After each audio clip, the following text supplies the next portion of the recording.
Sa isang mundo kung saan ang katahimikan ay nakakabingi, kung saan ang bigat ng ating mga pagsubok ay sobrang bigat na maaaring di na makayanan, at mga istoryang naghihintay ng mailahad. Dati, pakiramdam ko'y nalulunod. Pero, natagpuan ko ang tapang na humingi ng tulong. Napagtanto ko na hindi ako nag-iisa. Ang pagbubukas sa iba ay nagbigay daan upang makahanap ako ng lakas na loob.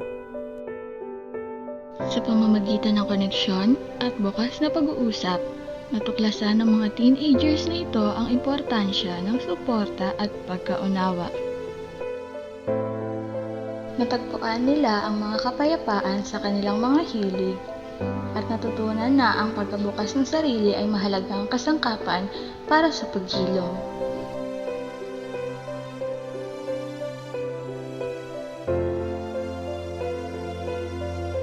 Ang pagsasalita tungkol dito ang nag-iba ng lahat.